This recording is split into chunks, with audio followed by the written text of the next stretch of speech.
Welcome back. All right, so as I continue this playlist, we're going to talk about the Minnesota Wild today. Minnesota's an interesting case. You get great support from the fans. It's the state of hockey, and I have no argument with that. There are some states that might argue with that, but I'm not going to. Minnesota, 21st in the regular season when I did a power rankings for 2000, 2001 through 2023, 2024, and playoff power rankings 28th. Not a lot of success in the postseason. 2003, they went to the conference final, and the last time they won a round was 2015. So for a grade, I'm going to give them a C because that's as low as I'm going to get with any teams. I feel like it's mean if you give them anything below a C. And so yeah, they don't have a Stanley Cup win, obviously. They haven't been to the conference final since 2003. And there really hasn't been, and I mean, it's difficult to find like a ray of sunshine around the Minnesota Wild organization, especially when it comes to the playoffs. So, like this season, for instance, they're playing well. They've got a good record despite having so many injuries. But does anybody expect them to win come playoff time? No, I don't think anybody does. In the first round, they're going to end up likely with either Winnipeg or Dallas, maybe Colorado. None of those are matchups that when we look at them on paper, we say, well, clearly Minnesota has an advantage over.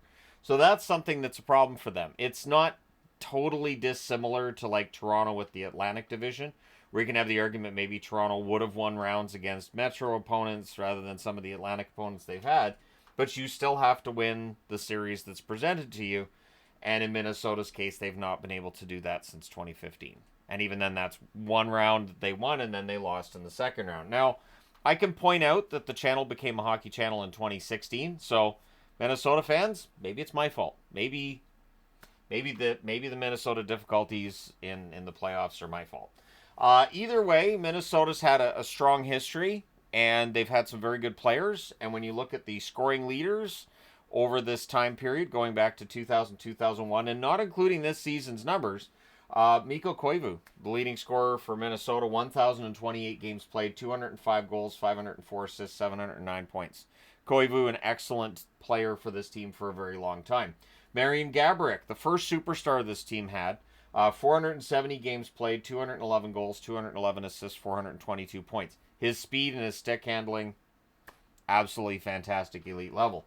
Zach Parise, 558 games played, 199 goals, 201 assists, 400 points. Of course, he signed that very long, expensive contract, which Bill Guerin bought out. The team is paying the penalty on that this season. But after this season, the penalty drops. It's not gone, but it drops off a lot. Then you got Spurgeon, 867 games played, 110 goals, 274 assists, 384 points. Jared Spurgeon's an excellent defenseman. Is he underrated? Probably, yeah.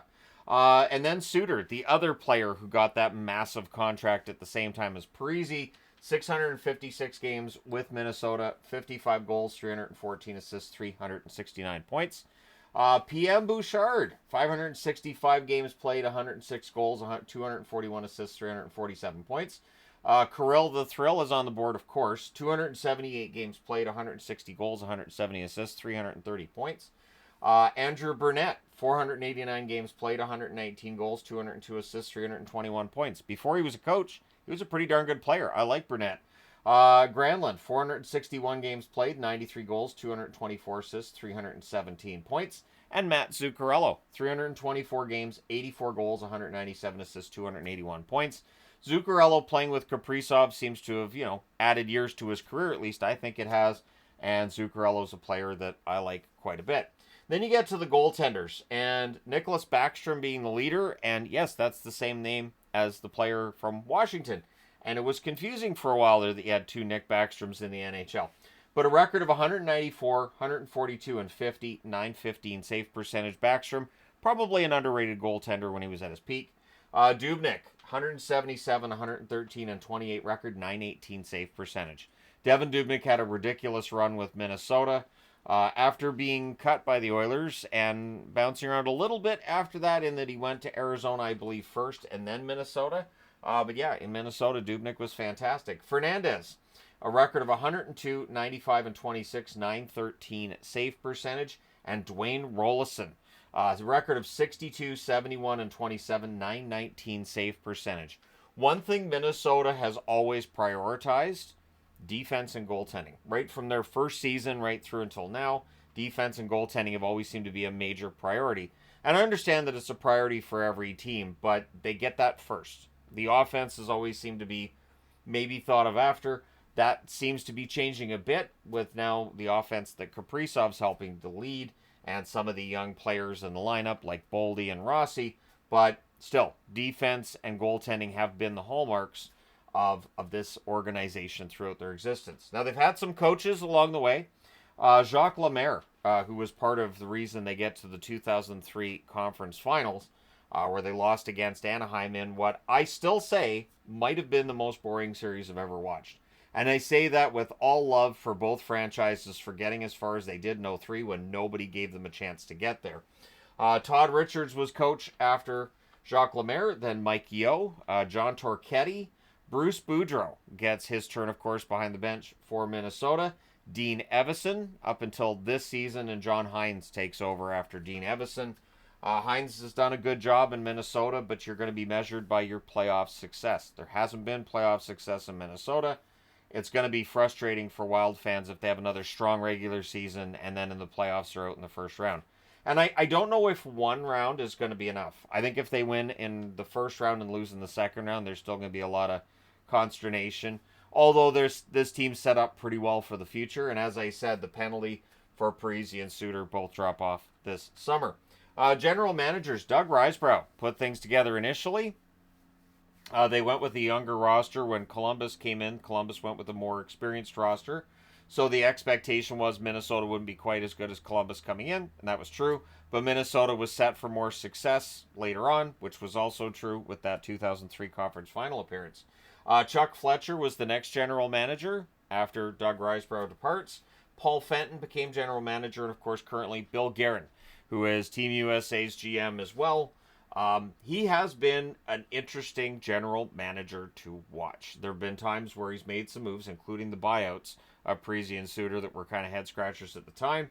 But, I mean, the team has still been successful. They've found a way to navigate around all that cap money they haven't had. So now that they'll have that cap money this summer, they could be really dangerous. They could be one to watch.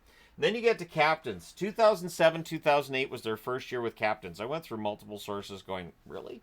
But yeah, they rotated the alternate captaincies as well up until, and then in 07, 08, they had 5 different guys that wore the C at certain points. Marian Gaborik, Pavel Demitra, Mark Parrish, Brian Rolston, and Nick Schultz. Then they had a bit of a break where they still didn't have a captain before Mikko Koivu became the captain. And, of course, currently the captain for the Minnesota Wild is Jared Spurgeon, who is one of their leaders on the blue line. But that is a blue line with Faber, with Brodin. Middleton's been excellent.